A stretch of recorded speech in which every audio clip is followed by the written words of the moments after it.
Let's turn to the financial crisis. As you know, teaching us that the government considered some banks too big to fail. But what about the rest of them? The Congressional Oversight Panel issued a new report this morning. The chair of the panel is Elizabeth Warren, joining me now from Capitol Hill. Elizabeth, good to see you again as always. And this time we're talking about small banks. Actually, you and I have talked about the plight of small banks before, and you've said, they've been ignored in these TARP funds.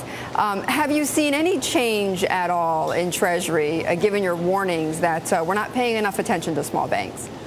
Actually, this Congressional Oversight Panel report suggests that we have to sort of upgrade the level of the warning.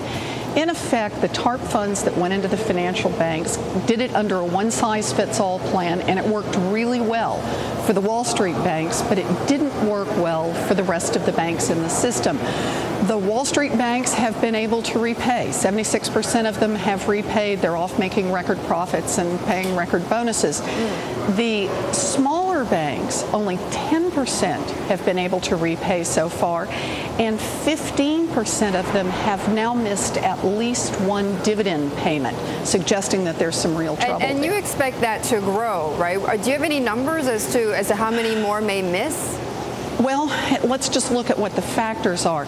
The commercial real estate problem for small banks is huge. Many of these banks carry large concentrations of commercial real estate, and that's going to be a real hit to their balance sheets. The overall economy obviously is a problem for them, and the fact that the cost of the TARP money will nearly double in a couple of years. It's a 5% dividend right now. It goes to a 9% dividend for those who don't manage to get themselves out of the program in an expeditious manner. So all of this is more pressure on the smaller financial institutions. All right, Elizabeth, I want to just change tack a little bit because, this is obviously a very important topic, but something else that's really important and that plays into this is consumer protection.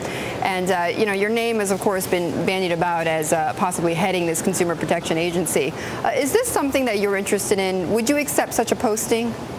I appreciate the invitation and the question, but right now, I wish it was my invitation to give you, but invitation to talk about it. Right. But right now, this thing still hasn't passed Congress, and so my focus, and I hope the focus of everyone on every side of this debate, is not on personalities. It's really on whether we're building the right structure with regulatory reform. But do you think we are, though? We've come so close. I mean, but do you think we are? Are we doing enough for the public?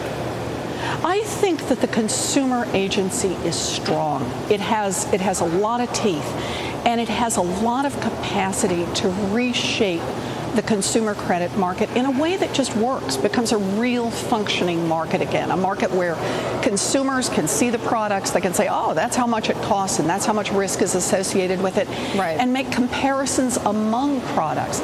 Now, that means there's going to be some changing in the industry, because the old model of, let me pretend to charge you one price but hit you on all the fees on the back end is really going to have to go away. That's good. Okay. Elizabeth Warren, thank you so much. Nice to see you again.